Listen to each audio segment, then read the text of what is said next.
अगला हेडिंग डालिए, inverse trigonometric functions यानी कि प्रतिलोम त्रिकोणमितीय फलन।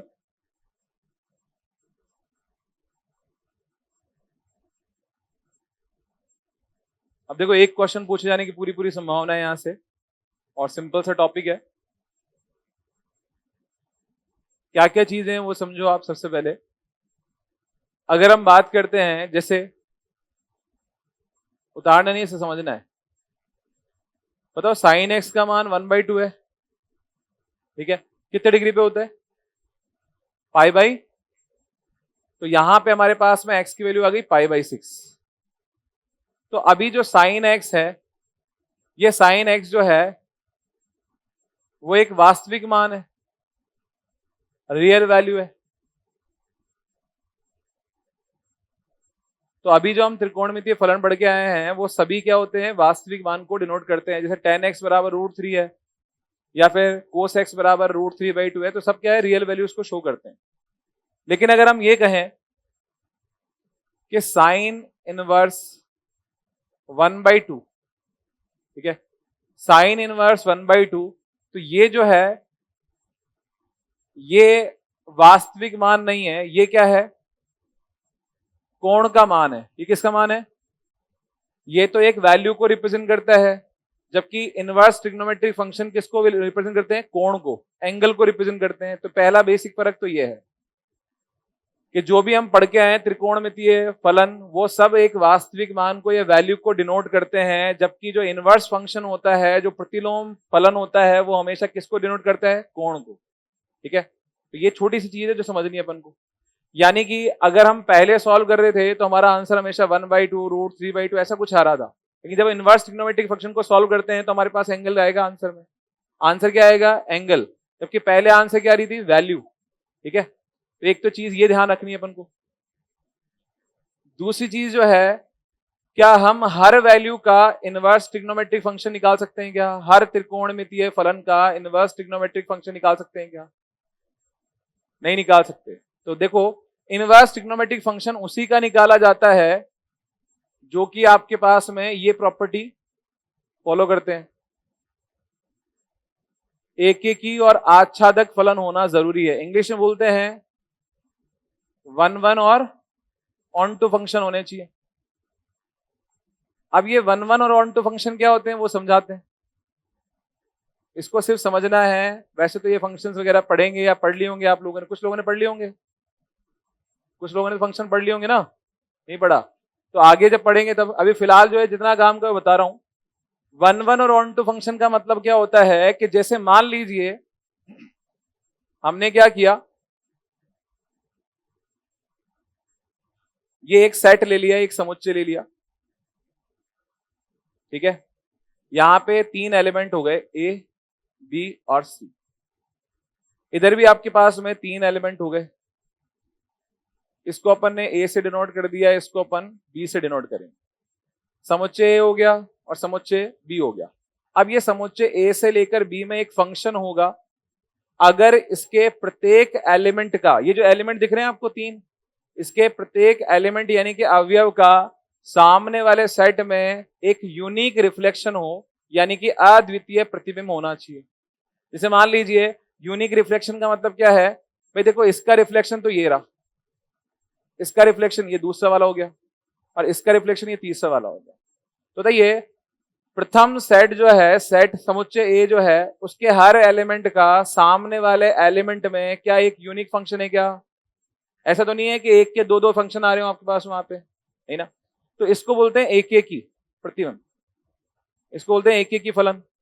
एकेकी फलन में क्या हो रहा है कि हमारे पास जो पहला सेट है उसके हर एलिमेंट का सामने वाले सेट के हर एलिमेंट के साथ में एक यूनिक रिफ्लेक्शन है, इसको बोलते हैं 1/1। दूसरी बात जो है, ठीक है, दूसरी बात, अब इसी में एक थोड़ा सा कंफ्यूज करने वाली चीज भी देख लो। मान लीजिए ये सेट हो गया, दूसरा सेट ये हो गया, यहां पे हमारे पास एलिमेंट हो गए 1 2 3, और यहां पे हमारे पास एलिमेंट हो गए 1 और 2 एलिमेंट।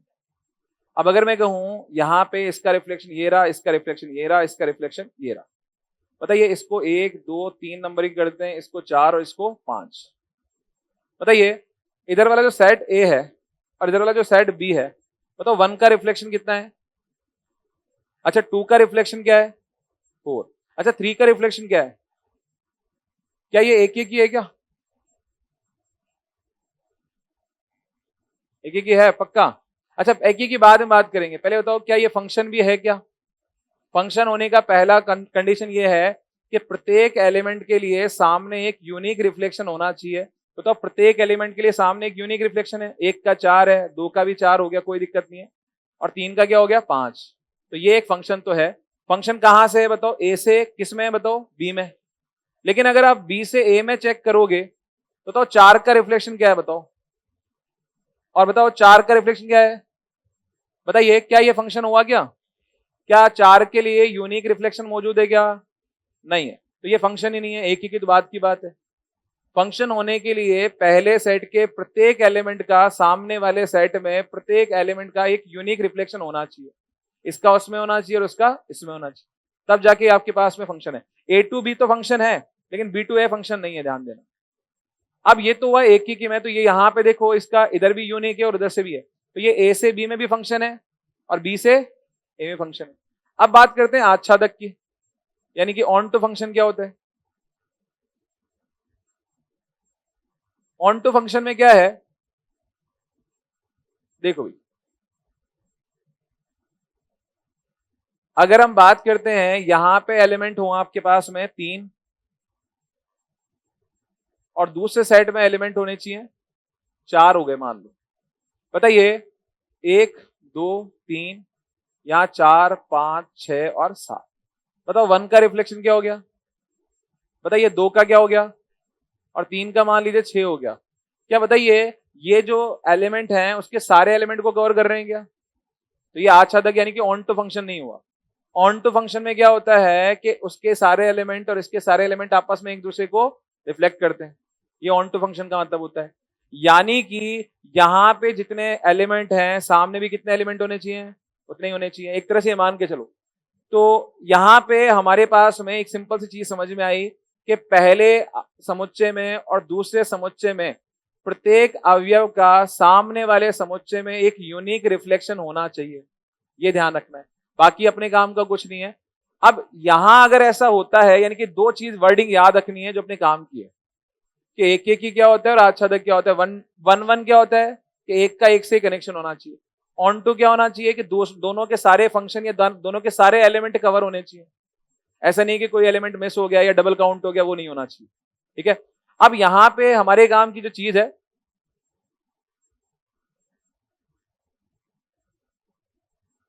ठीक है, हमारे काम की चीज है ये,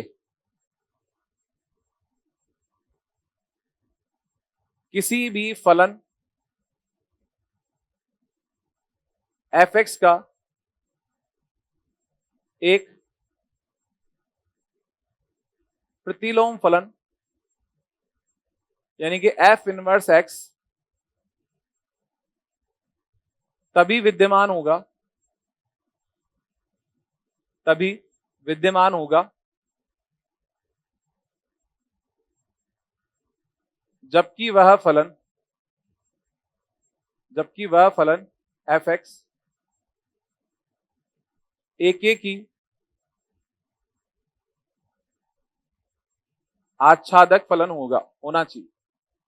एक ही के आच्छादक यानी कि 1 1 ऑन टू फलन हो। उतार लेना पहले और समझ लो चीजों को। अब जैसे अगर हम बात करें कि किसी भी फलन एफ एक्स का एक प्रतिलोम फलन तभी विद्यमान होगा जबकि वह फलन एफ एक्स जो है कैसा होना चाहिए? एक की आच्छादक होना चाहिए, ये उसकी प्रॉपर्टी होनी चाहिए। जैसे अगर हम बात करें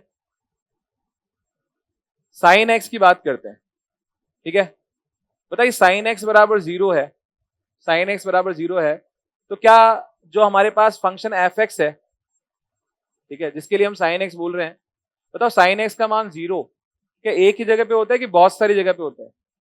जैसे कहां कहां होता है बताओ? इसका व्यापक हल लिखवाया था ना, क्या लिखवाया था? तो अगर हम कहें कि x बराबर क्या होता है? n पाई, यानी कि 0 डिग्री पे भी होगा, पाई पे भी होगा, 2 पाई पे भी होगा, 3 पाई पे भी होगा, माइनस पाई पे भी होगा, -2 पाई पे भी होगा। सही है क्या? अब बताइए, ये जो एक फंक्शन, ये एक एलिमेंट है x, बताओ x एलिमेंट के लिए जो आपके पास रिफ्लेक्शन है वो एक ही है कि अनंत है? अरे ये सारे रिफ्लेक्शन ही तो हैं। तो बताइए, एक एलिमेंट के लिए हमारे पास में एक ही के आच्छादक में एक ही रिफ्लेक्शन होना चाहिए, पर क्या हमारे पास में एक ही रिफ्लेक्शन है कि अनंत है? तो क्या साइन एक्स का प्रतिलोम फलन संभव है क्या? नहीं है। अभी अगर हम पूरी रेंज के लिए बात करते हैं, ठीक है, सारे चतुर्थांशों की बात करते हैं, तो साइन एक्स के लिए प्रतिलोम फलन संभव नहीं है। लेकिन अगर हम उसकी रेंज देखें और टुकड़ों में डिवाइड करें, तो उसके लिए एक पर्टिकुलर रेंज डिसाइड की जाती है कि हाँ, इस रेंज के लिए, इस डोमेन के लिए आपके पास में प्रांत जो बोलते हैं, उस प्रांत के लिए हम कह सकते हैं कि भाई साइन एक्स जो है उसका प्रतिलोम फलन विद्यमान होगा। उसके बारे में बात करेंगे अपन। इसी तरह कोस एक्स भी क्या सब जगह एक ही क्या छदक होगा क्या? नहीं होगा। टेन एक्स भी नहीं होगा, कोट एक्स भी नहीं होगा, सेक एक्स भी नहीं होगा और कोसेक एक्स भी नहीं होगा। तो वो किस रेंज में इनवर्स ट्रिग्नोमेट्री फंक्शन प्रोवाइड करते हैं, प्रतिलोम फलन किस रेंज में प्रोवाइड करते हैं, उसके बारे में बात करेंगे अपन पहले। फिर जो फॉर्मूले ट्रिग्नोमेट्री के होते हैं वो देखेंगे, इनवर्स ट्रिग्नोमेट्री के जितने फॉर्मूले अपन ने ट्रिग्नोमेट्री में देखे थे उसके आधे फॉर्मूले तो यहाँ देखेंगे अपन। ठीक है, तो पहली लाइन तो ये लिख लो, फिर एक एक करके सबके बारे में बात करेंगे डिटेल में।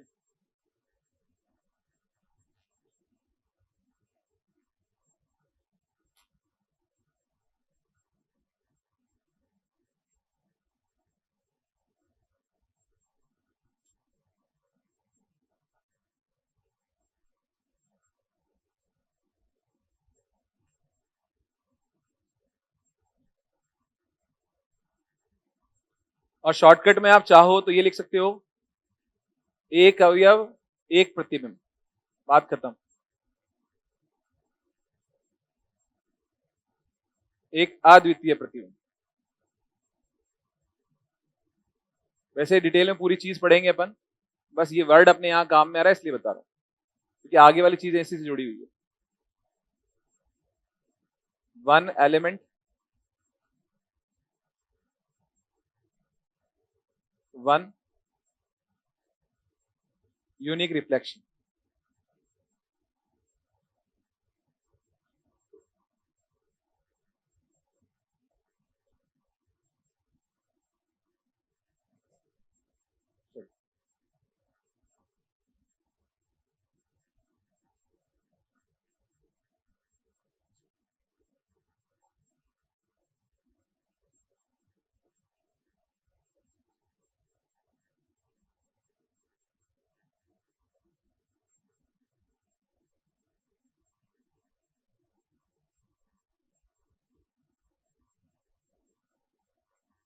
बढ़े आगे।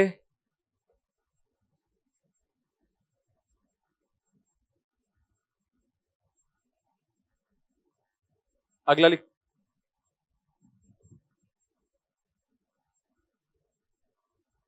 अब इसमें पहली चीज देखो, एक टेबल भी लिखवाऊंगा, लेकिन टेबल के लिए पहले पूरा डिटेल में समझो, नहीं तो फिर टेबल रटना हो जाएगा। सबसे पहले अपन एक फंक्शन की बात कर रहे हैं, साइन एक्स की। फंक्शन साइन एक्स की बात करते हैं, तो इसके लिए अपन को समझना पड़ेगा इसका ग्राफ, जिसको कि अपन वेव भी बोल देते हैं।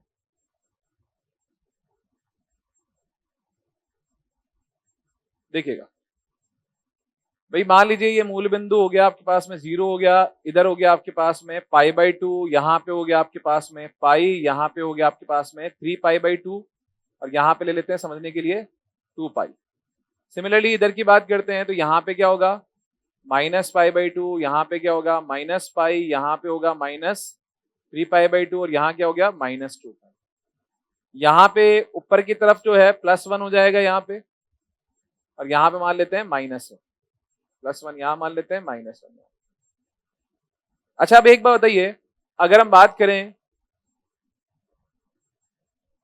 साइन एक्स की, बताइए साइन 0 कितने डिग्री पे होता है बताओ? 0 पे। बताओ साइन जो है पाई पे भी कितना होता है? अच्छा, साइन जो है वो 2π पे भी कितना होता है? तो क्या हम कह सकते हैं क्या कि अलग अलग एलिमेंट्स के लिए सेम रिफ्लेक्शन आ रहा है, या सेम एलिमेंट के लिए अलग अलग रिफ्लेक्शन आ रहे हैं?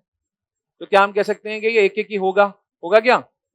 नहीं होगा, एक एक ही नहीं है। और जब एक एक ही नहीं है तो फिर हम देखते हैं कि भाई क्यों नहीं हो रहा, कहां हो सकता है, वो समझते हैं। अच्छा बताइए, साइन 0 डिग्री का मान कितना होता है और साइन 90 का कितना होता है? 1। अच्छा 180 का कितना होगा और यहाँ पे 3 पाई/2 का कितना होगा? -1। और यहाँ पे 2 पाई का कितना होगा? अच्छा बताइए, साइन 0 का मान 0 हुआ, -पाई/2 का कितना होगा? कितना होगा? -1। -पाई पे, यहाँ पे और यहाँ पे इस तरह से ऐसे चलेगा। तो अगर हम इसका ग्राफ बनाते हैं तो कुछ इस तरह से बनेगा।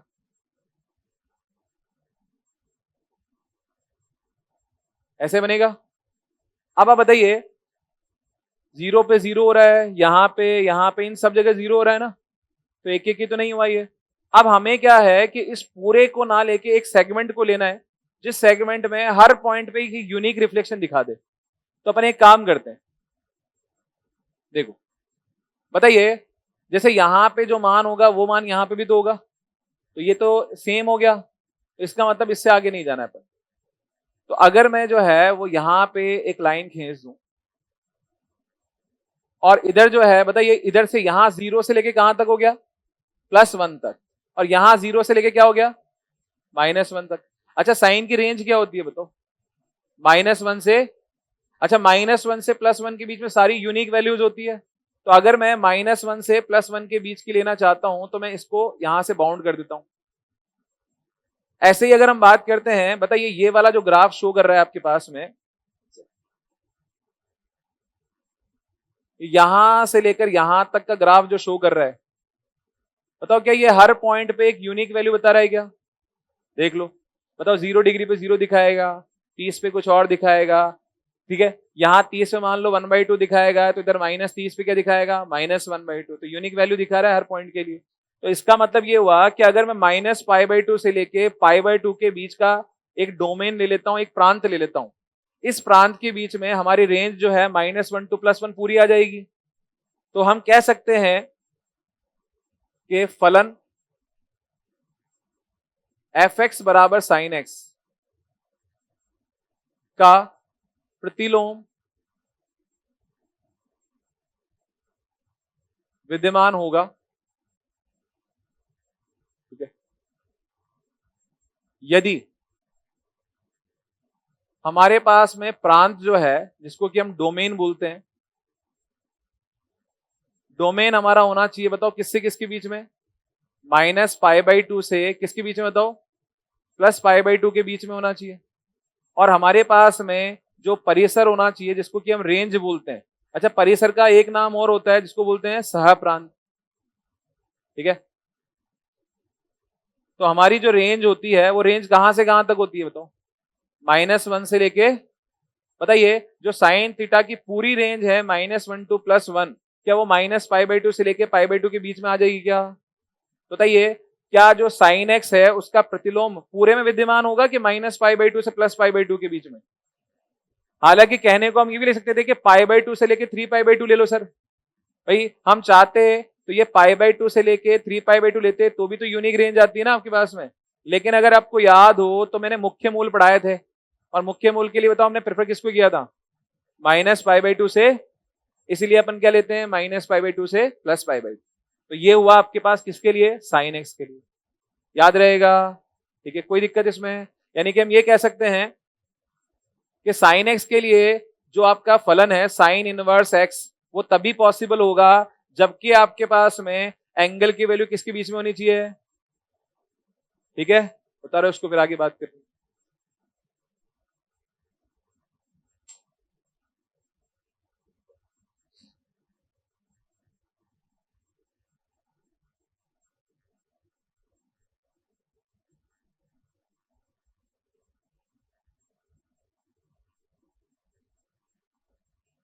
ये पीछे से एक रिक्वेस्ट आई है सर, आपने जा कोजा स्पर्श जा वाले कॉन्सेप्ट छोड़ दिए शायद। नहीं छोड़े भाई, लास्ट में करवाऊंगा। अभी मैंने टेंजेंट वाले जो आपके पास में कोसाइन फॉर्मूला होता है, साइन फॉर्मूला होता है, ये ट्रिग्नोमेट्री के सबसे लास्ट में देखेंगे अपन। पहले इनवर्स ट्रिग्नोमेट्री इंपॉर्टेंट है, वो देख लेना।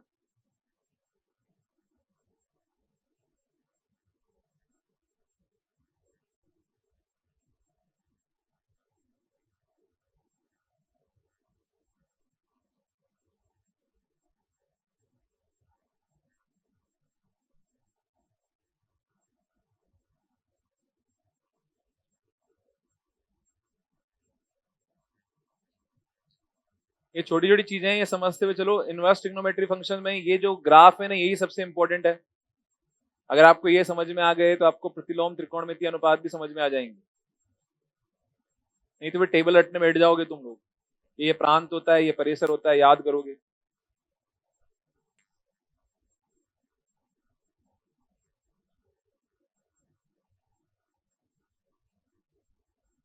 तालिया, एक ही पेन से बनाना है डायग्राम भी या अलग अलग पेन से बना रहे हो?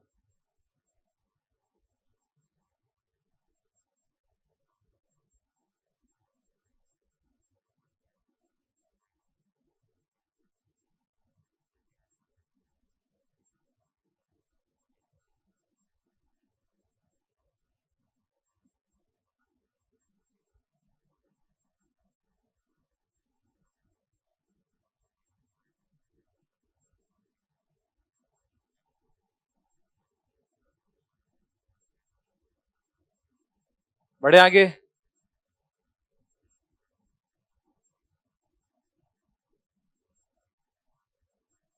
सेकंड,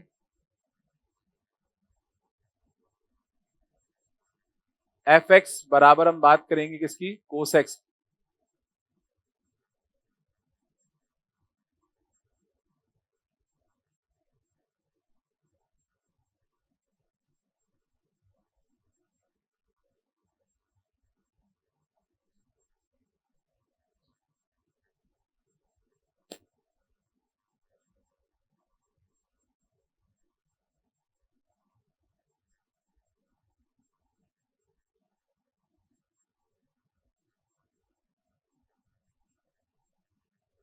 देखिएगा, अगर हम बात करते हैं कि कोस वाले केस में हमने इसका व्यापक बताया था 2n+1 π/2, यानी कि π/2 के जितने भी मल्टीपल्स होते हैं उन सब पे जो है इसकी वैल्यू सेम आती है, जीरो। तो अगर हम बात करते हैं कोस -π/2 की बात करते हैं तब भी जीरो आ रहा है, कोस π/2 की बात करते हैं तब भी क्या आ रहा है, और कोस 3π/2 की बात करते हैं तब भी क्या आ रहा है? बताओ बताओ, इन सभी पे क्या ये एक एक ही है क्या? नहीं है।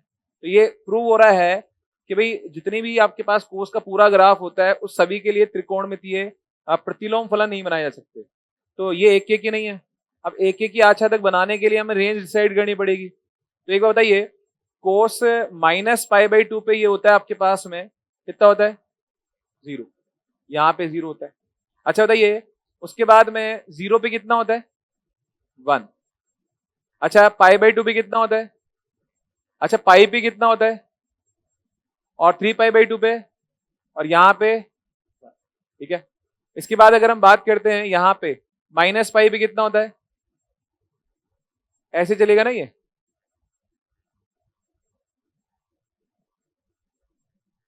ऐसे जाएगा। तो ये आपके पास में कोस का फल ग्राफ हो गया। अब कोस के ग्राफ में अगर आप ध्यान से देखोगे तो पहली बात तो ये बताइए कि इसका परिसर क्या होता है, रेंज क्या होती है कोस की? ट्रिग्नोमेट्री टेबल लिखवाई थी ना? बताओ, -1 से तो हमें ये रेंज कवर करनी है, और हमें ये रेंज कवर करनी है वो भी यूनिक रिफ्लेक्शन के साथ में। तो बताइए, अगर हम बात करते हैं यहां से, बताइए ये जो वैल्यू है ये कहां से कहां तक, ये तो रिपीट कर रही है ना अपने आप को। बताओ ये यहां से 1 से लेके कहां तक आ गई? अरे 1 से कहां तक आ गई? 0। और फिर ये 0 से कहां आ गई? तो क्या हम कह सकते हैं क्या, अगर मैं जो है यहां से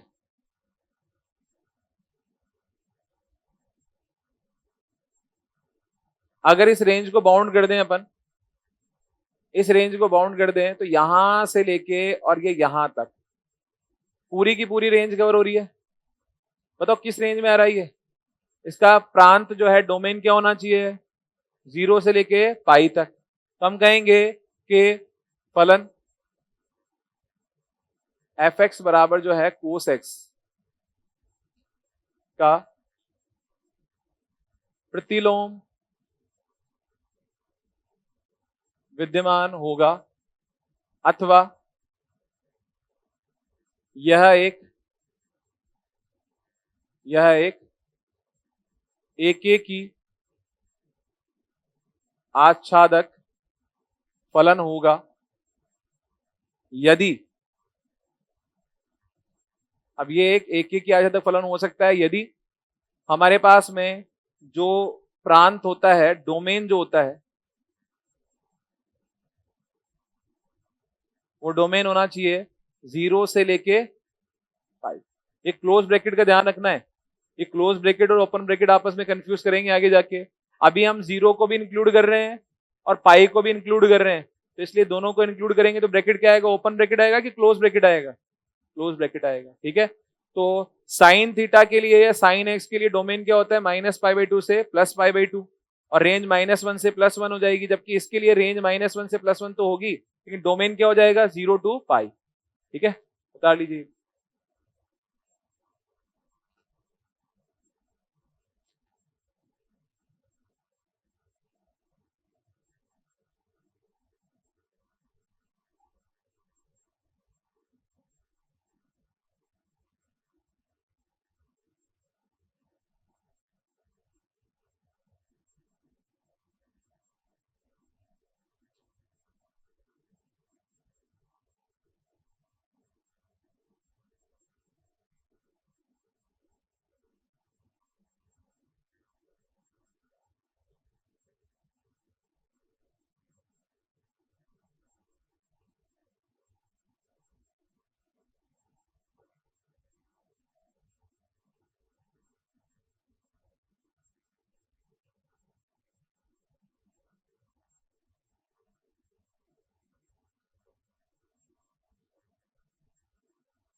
बढ़ जाए आगे,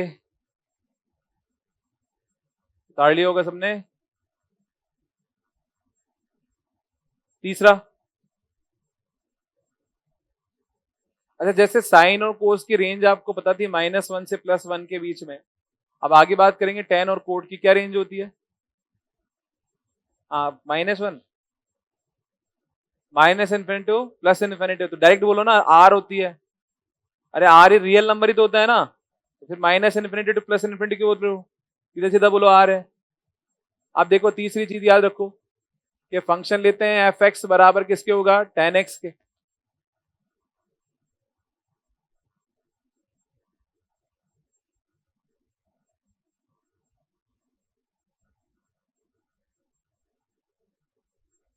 देखिएगा,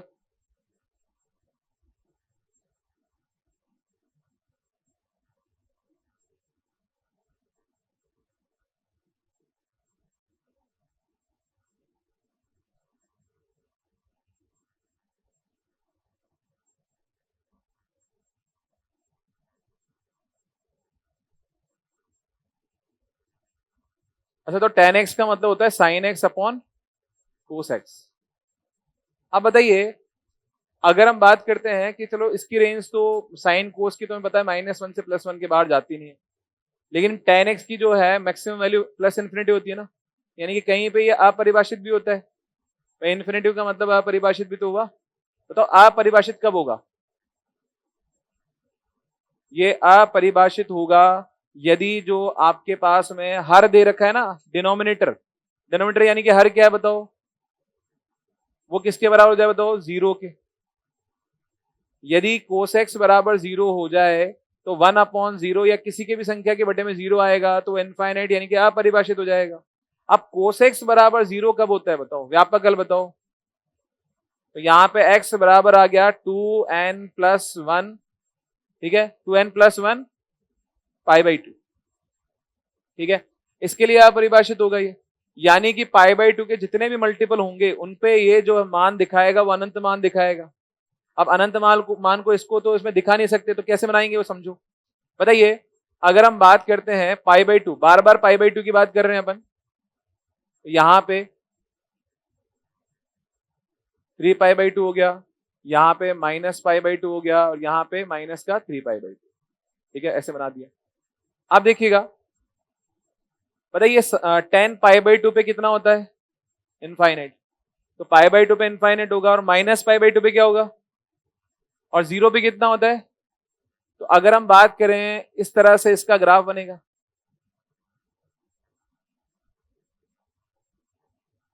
ठीक है भाई। अनंत पे स्पर्श होती हुई प्रकट होगी, यानी कि अनंत स्पर्शी होगी है। असिम्प्टोट होगी कहां पे होगी, इनफाइनाइट पे। क्या ये इसको टच करेगी कि टच होती हुई प्रतीत होगी, प्रतीत होगी नहीं, है ना। यहाँ पे भी ऐसा ही है।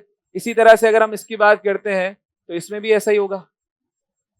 अगर हम इसकी बात करते हैं तो यहां पर भी कुछ ऐसा ही होगा, तो इस तरह चलेगा। अब बताइए, हमारे पास में जो रेंज है, जो परिसर है,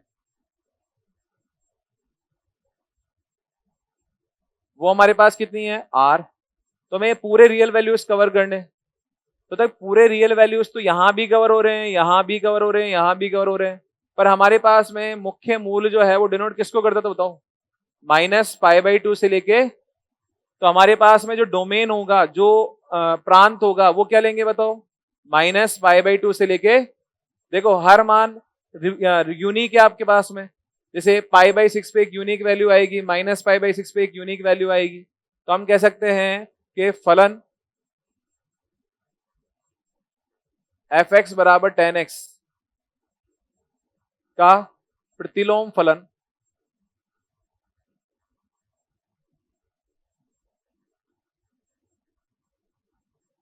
विद्यमान होगा यदि उसका प्रांत जो है, उसका डोमेन जो है। अब इसको ध्यान से देख लो, ये इंपॉर्टेंट है। हाँ मैं बताओ, जैसे मैंने साइन का डोमेन बताया, कोस का डोमेन बताया, वैसे ही tan का डोमेन आप बताओ, देख के क्या होगा, -π/2 से, ठीक है। देखो सामने सही लिखा है क्या, क्या गलती की इसमें, ओपन ब्रैकेट क्यों, क्लोज ब्रैकेट क्यों नहीं लेंगे। अरे भाई परिभाषित नहीं कर सकते ना π/2 पे इनफाइन। तो यहाँ पे tan वाले केस में सेम वैसी रेंज आएगी जैसी साइन में आ रही थी, बस ब्रैकेट का फर्क रहेगा। यानी कि हम tan का वैल्यू -π/2 से और π/2 के बीच में लेंगे हमेशा, ठीक है। उसी के लिए प्रतिलोम फलन विद्यमान होगा, बता लेना इसको।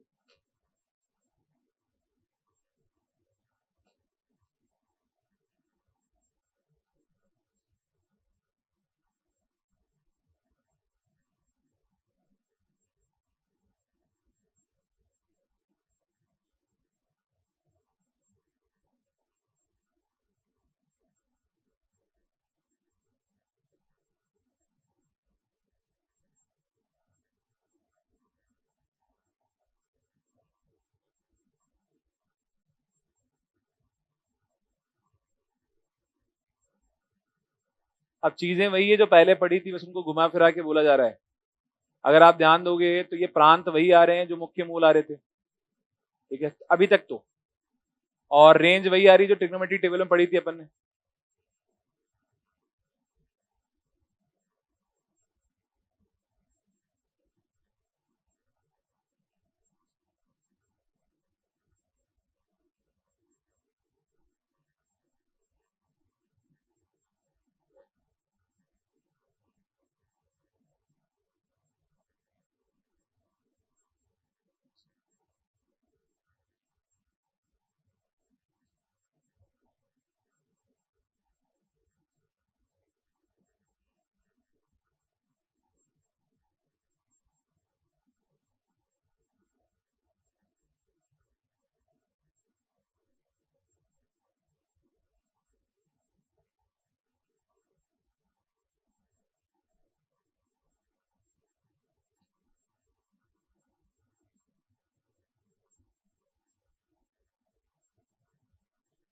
बढ़ जाए आगे।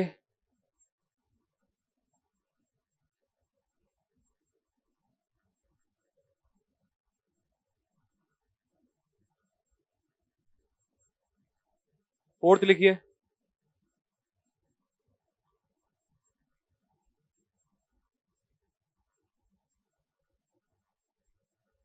एफ एक्स बराबर कोट एक्स।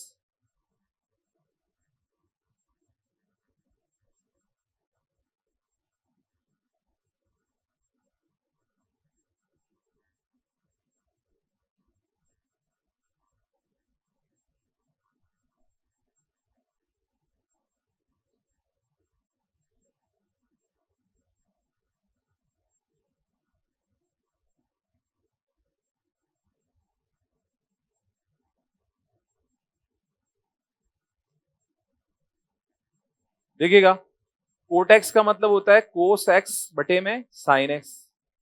अच्छा, कोस एक्स बटे साइन एक्स भी आप परिभाषित होगा, कब होगा बताओ? आप परिभाषित होगा यदि साइन एक्स बराबर किसके हो, और साइन एक्स बराबर 0 होता है तो एक्स का मान कितना आया, एन पाई। यानी कि पाई के जितने मल्टीपल होगा उन पे ये अपरिभाषित होगा, तो पाई पे लाइन खींच देते हैं अपन। तो हमने क्या किया, पाई पे जो है वो लाइंस खींच दी। यहाँ पे अपरिभाषित होगा, 2 पाई पे होगा, यहाँ पे माइनस पाई पे होगा, और -2 पाई पे होगा। इन सब पे अपरिभाषित होगा। अब आप मेरे को ये बताइए कि 10 का मान जो है, ये कोड का मान की बात चल रही है, कोड का मान जो है वो पाई पे इनफाइनाइट होता है यहाँ पे, है ना? बताइए 0 पे कितना होता है भाई? अगर हम बात करते हैं कोट पाई, कोट 180, अच्छा पाई बाई 2 पे कितना होता है बता दो चलो। कोट पाई बाई 2 कितना होता है, 0। अच्छा 0 पे कितना होता है, 0 पे क्या होता है, इनफाइनाइट। इनफाइनाइट होता है यहाँ, ठीक है। और अगर हम बात करते हैं पाई पे भी क्या होगा बताओ, 0 पे इनफाइनाइट होगा। अच्छा पाई पे क्या होगा बताओ, माइनस इनफाइनाइट। अरे भाई अगर सेकंड क्वाड्रेंट की बात करें तो सेकंड क्वाड्रेंट में कोड क्या होता है, नेगेटिव। तो जो 0 पे वैल्यू होती है वही पाई पे आएगी, लेकिन सेकंड क्वाड्रेंट में होने की वजह से वो वैल्यू क्या आएगी, नेगेटिव। तो हमारे पास में कोड का जो ग्राफ बनेगा वो कुछ इस तरह से बनेगा, ठीक है। अच्छा अगर आप ध्यान से देखोगे तो 10 के ग्राफ में और इसके ग्राफ में सिर्फ थोड़ा सा डायग्राम का फर्क है। 10 उधर से स्टार्ट हो रहा था, ठीक है, क्योंकि 10 किस पे, पाई बाई 2 पे 0 होता है आपके पास में, इनफाइनाइट जाएगा वहां पे, तो जस्ट उल्टा ग्राफ बनेगा इसका। यहाँ पे सिर्फ ये देख लो कि कोड जो होता है वो 0 पे इनफाइनाइट होता है, और 0 पे इनफाइनाइट होगा तो पाई पे भी इनफाइनाइट तो होगा, लेकिन सेकंड क्वाड्रेंट में होने की वजह से नेगेटिव में जाएगा। इसी तरह से यहाँ पे भी अगर हम जाते हैं तो यहाँ पे भी इस तरह का बनेगा, यहाँ पे भी इस तरह का बनेगा, सिमिलरली यहाँ भी इस तरह का बनेगा। तो अगर हम बात करते हैं कि ये वाला जो सेगमेंट है, ये वाला सेगमेंट है, इस पूरे सेगमेंट में हमारे पास सारी वैल्यूज आ गई। बताइए, माइनस ये प्लस इनफाइनाइट से लेके माइनस इनफाइनाइट यानी कि सारे वास्तविक मान आ गए। और हमारी रेंज क्या रही बताओ, 0 से पाई। अच्छा बताओ 0 टू पाई जो है हमारा डोमेन आया, प्रांत आया, तो 0 टू पाई बताओ क्लोज ब्रैकेट में कि ओपन ब्रैकेट में? ओपन ब्रैकेट में, क्योंकि 0 को हम टच नहीं कर रहे ना, और इधर पाई को भी टच नहीं कर रहे हम। तो हमारे पास में हम कह सकते हैं कि फलन एफ एक्स बराबर कोट एक्स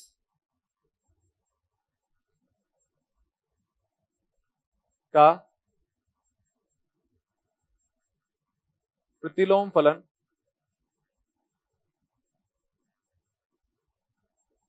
विद्यमान होगा, या तो प्रतिलोम फलन विद्यमान होगा ये लिख लेंगे, या फिर हम ये भी कह सकते हैं अथवा यह फलन एक एक की आच्छादक होगा। बात एक ही है, क्योंकि एक एक की आच्छादक होगा तभी आपके पास प्रतिलोम फलन विद्यमान होगा। यदि इसका प्रांत यानी कि डोमेन क्या होना चाहिए, डोमेन होना चाहिए 0 से लेके पाई, ब्रैकेट ओपन आएगा, और परिसर यानी कि जो रेंज होती है वो रेंज होगी आर, वास्तविक संख्या। ये आपके पास कोटेक्स के बारे में हो गया।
बढ़े आगे।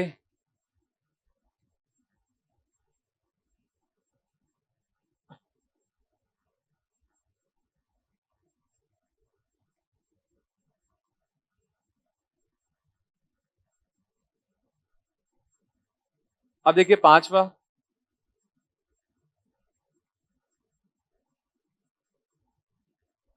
एफ एक्स बराबर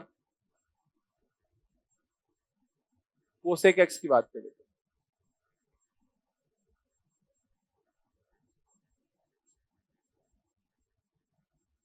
अब देखिए कोसेक एक्स के लिए अगर हम ग्राफ को देखें,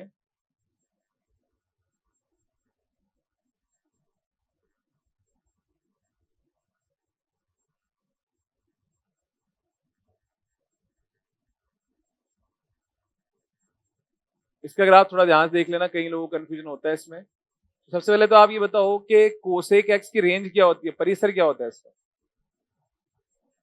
लिखवाया था मैंने। रियल नंबर्स में से माइनस करते हैं, क्या माइनस करते हैं, -1 से +1 के बीच में। या फिर हम ये भी कह सकते हैं कि इसका जो वैल्यू होता है वो एक तो होता है 1 to इन्फिनिटिव, एक तो होता है 1 से लेकर अनंत तक, और दूसरा क्या होता है बताओ, ये भी होता है ना। नहीं नहीं, छोटा नहीं आएगा इसमें, तो बड़ा ही आएगा इसमें तो अपन। हाँ,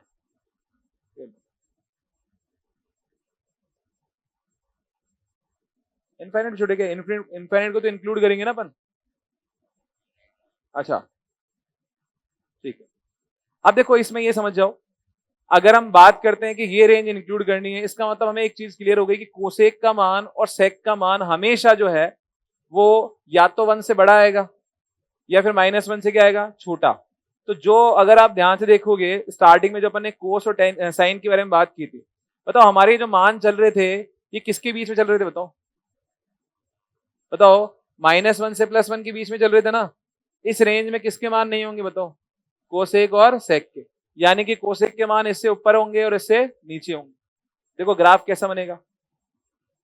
सबसे पहले अगर हम बात करते हैं यहाँ पे, बताइए कोसेक एक्स का मतलब हो गया आपके पास में 1/sin x, और ये अपरिभाषित तभी होगा जब sin x का मान क्या होगा बताओ, ये अपरिभाषित होगा जब sin x का मान 0 होगा। और sin x बराबर 0 के लिए x का मान क्या होता है, n पाई का मतलब पाई 0 सब चलेगा ना, 0 पाई आपके पास में सारे होंगे। तो कुल मिला के हमें लाइनें जो खींचनी है ना अनंत वाली, वो कहाँ पे आएगी, पाई पे आएगी। तो यहाँ पाई/2 लिख लेते हैं, यहाँ पे पाई आ गया, यहाँ पे 3π/2 आ गया, और यहाँ पे 2 पाई आ गया। -π/2, यहाँ माइनस का पाई, माइनस का 3π/2, and the last one minus का 2। तो सबसे पहले तो पाई पे लाइन 0 पे तो हो ही गई बाई डिफॉल्ट, यहाँ तो हो ही गई भी। एक यहाँ पे खींच लो, एक यहाँ 2 पाई पे खींच लो, यहाँ पे आपके पास में -पाई पे हो गया, और ये -2 पाई पे। अब देखिए अगर मैं मान के चलता हूं कि यहाँ पे वैल्यू जो है वो +1 है, और यहाँ जो वैल्यू वो क्या है बताओ, -1। ठीक है। अब अगर हम बात करते हैं, बताइए पाई बाई टू पे कोसेक का मान क्या होता है? कोसेक पाई बाई टू कितना होता है?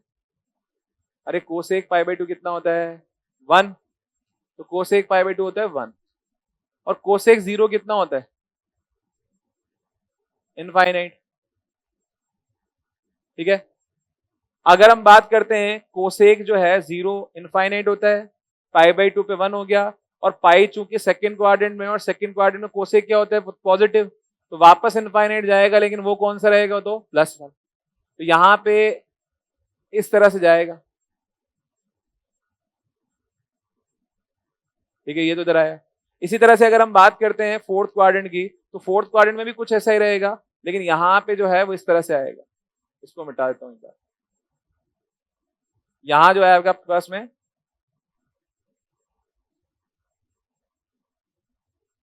यहां पे आपके पास में ये आ जाएगा, यहां पे ये आएगा, यहां पे इस तरह से ये आएगा। अब अगर हम बात कर लेते हैं कि हमारे पास में रेंज जो है ना वो -1 से +1 के बीच में नहीं होनी चाहिए, बाकी सारे वास्तविक मान होंगे। तो हम एक काम करते हैं, ये वाली यहां से यहां तक, बताओ ये रेंज कहां से कहां तक आ गई? बताओ, -1 टू माइनस इनफाइनाइट, ये वाली आ गई है ना। इसी तरह से दूसरी क्या लेनी? बताओ, 1 टू इनफाइनाइट। बताओ 1 टू इनफाइनाइट कौन सा लें? अरे ये कौन सी हो गई बताओ? ये 1 टू इनफाइनाइट हो गई ना। बताओ, अगर हम -π/2 से +π/2 के बीच की बात करें, तो हमारे पास में -1 टू माइनस इनफाइनाइट भी आ जाएगा, और 1 टू प्लस इनफाइनाइट भी आ जाएगा। पूरी रेंज कवर हो गई। तो पूरी रेंज कवर हुई इस एरिया में। बताओ पूरी रेंज कौन से एरिया में कवर हुई? बताओ भाई, क्या रेंज, क्या डोमेन है इसका? -π/2 से, सही है क्या? गलत है।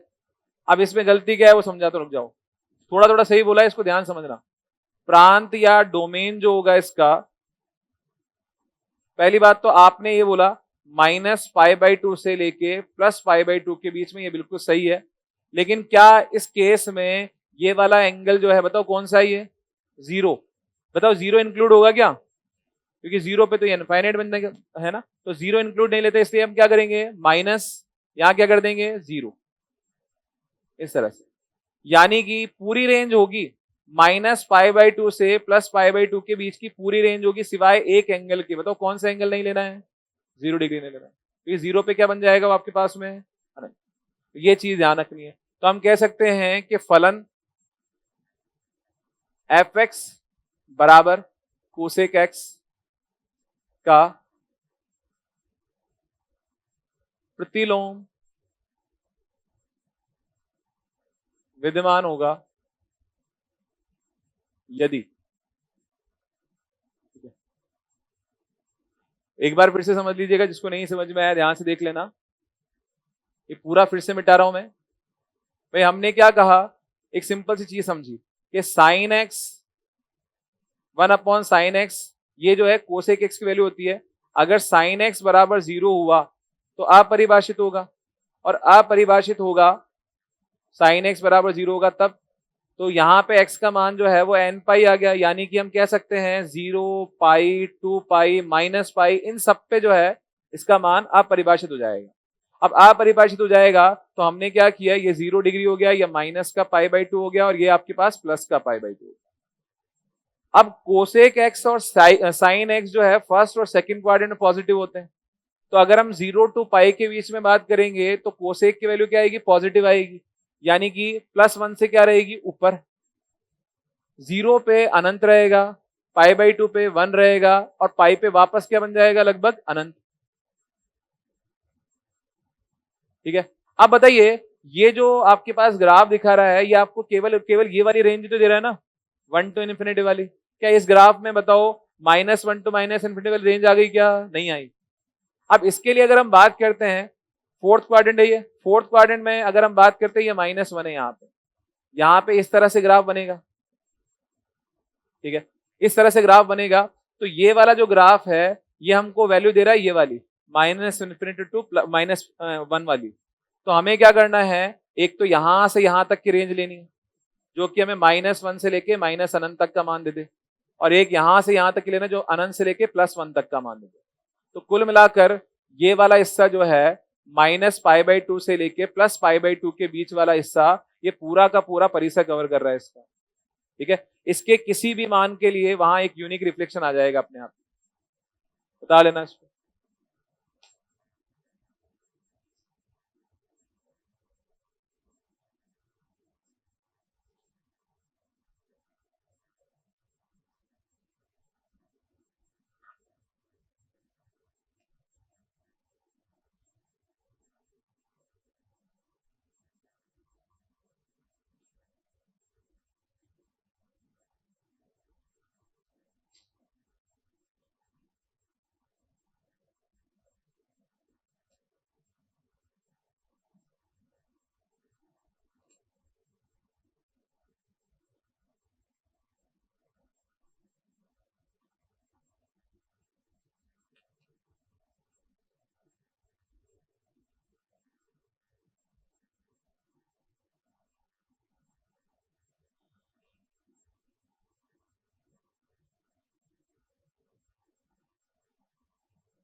बढ़े आगे, एक लास्ट फंक्शन और है sec x, वो भी देख लो। अच्छा, जो रेंज आपके पास में जो परिसर कोसेक का होगा वही रेंज किसकी होगी? sec की। तो क्या डोमेन भी दोनों का सेम होगा क्या? बताइए, डोमेन दोनों का सेम हो गया। अच्छा, अभी तक के डोमेन याद हो गए सारे? पलटना मत पीछे पेज। बताओ साइन एक्स का डोमेन क्या है और रेंज क्या है? कोस एक्स का और रेंज क्या है? अच्छा, टेन एक्स का ओपन ब्रैकेट है कि क्लोज ब्रैकेट है? -π/2 से +π/2, और रेंज क्या है? अच्छा, कोटेक्स की रेंज क्या है और डोमेन क्या है? 0 से पाई, ओपन के close? Open. Next, cosec x का सामने लिखा हुआ है -π/2 से +π/2 क्लोज ब्रैकेट, माइनस क्या नहीं लेना है बताओ, और रेंज क्या होती है इसकी? r minus open bracket -1 to +1। ठीक है, ये सारी याद होनी चाहिए, जैसे ट्रिग्नोमेट्रिक टेबल याद होती है ना, वैसे ये भी याद होनी चाहिए आपको। अगला फाइनल,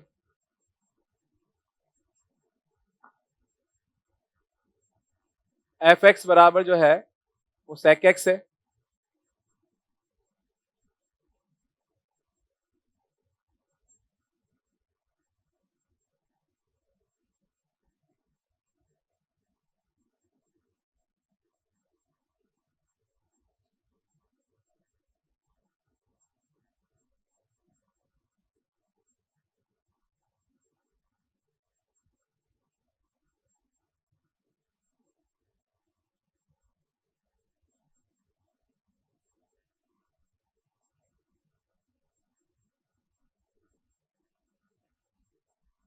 अच्छा बताइए, sec x का मतलब क्या होता है? 1/cos x। ये अपरिभाषित कब होगा तो? अपरिभाषित होगा जबकि cos x बराबर किसके हो, और cos x बराबर 0 के लिए व्यापक हल क्या होता है? यानी कि π/2 के मल्टीपल्स। तो π/2 के मल्टीपल्स जहां जहां होंगे वहां पे इनफाइनाइट को रिप्रेजेंट कर रहा होगा। तो मान लीजिए हमने क्या किया यहां पे,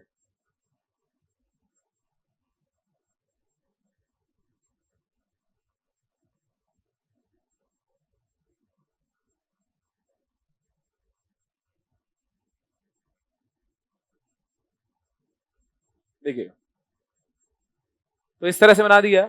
अब आप बताइए, अगर हम बात करते हैं π/2 पे इनफाइनाइट होगा, sec x जो है वो π/2 पे इनफाइनाइट होगा, 0 पे कितना होगा?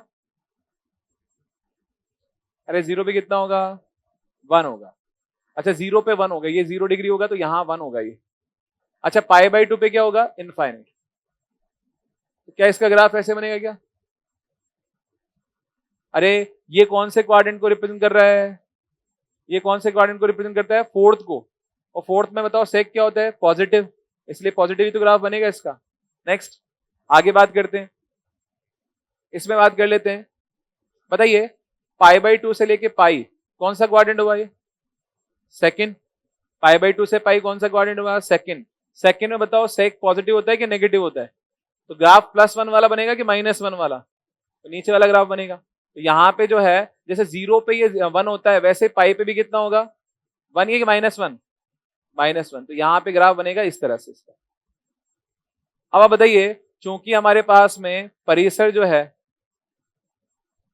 जो हमारे पास रेंज है, वो रेंज क्लियर सी है, R minus open bracket -1 to +1, यानी कि हमारे पास जो मान होना चाहिए वो सारे रियल मान होने चाहिए, बस -1 से लेके +1 के बीच का नहीं होना चाहिए।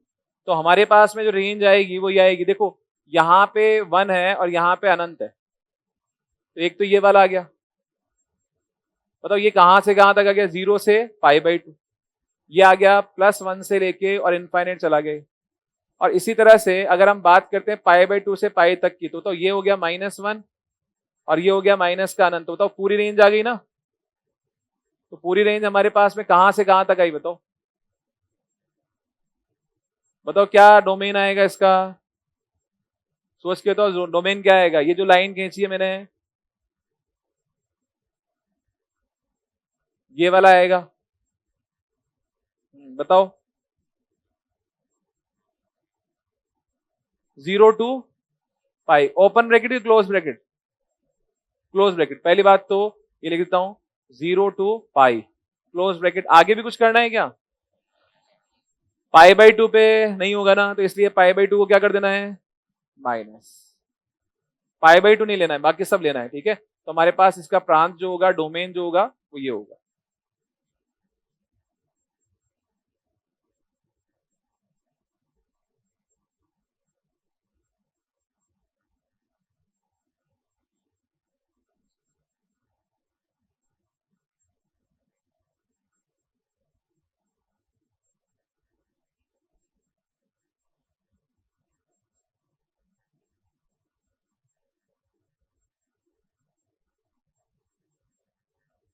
ठीक है, ये उतार लीजिए।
कितनी छुट्टी चाहिए तुम लोगों को? छुट्टियां छुट्टियां बस। प्लीज सर सोमवार को हफ्ते की एक छुट्टी घोषित कर दो, ताकि हमें बिडा सर की रविवार की क्लास का रिवीजन का टाइम मिल जाए। 7-8, तुम तो बोल रहे थे मैं फास्ट पढ़ाता हूँ। कोई बोल रहा था ना उस दिन, 4-5 दिन पहले बोल रहा था सर थोड़ा धीरे लिखवाओ। ठीक है, तो टेस्ट में तो सप्ताह में एक छुट्टी तो आ ही जाती है। इस बार तो 2 आ गई। ठीक है, कितनी चाहिए? आराम से दिवाली की छुट्टी में खूब टाइम मिलेगा रिवीजन करने का, तब कर लेना। तुम लोग के साथ पता है प्रॉब्लम क्या है? क्लास लगाओ तो दिक्कत, नहीं लगाओ तो दिक्कत, ठीक है? पढ़ाओ तो दिक्कत, नहीं पढ़ाओ तो ज्यादा दिक्कत है। पढ़ाओ तो वही दिक्कत है, बोले से इतना ज्यादा क्यों पढ़ा रहे हो, हमसे रिवीजन ही नहीं हो पा रहा। और फिर कुछ लोग ऐसे होता है कोर्स कब तक हो जाएगा, ये भी समस्या है।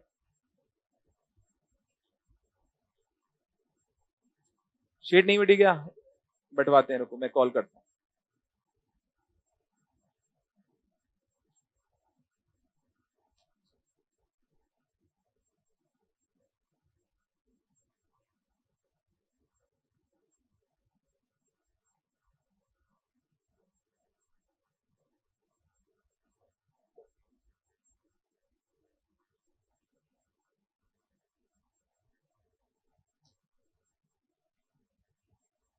चलो आगे देखते हैं।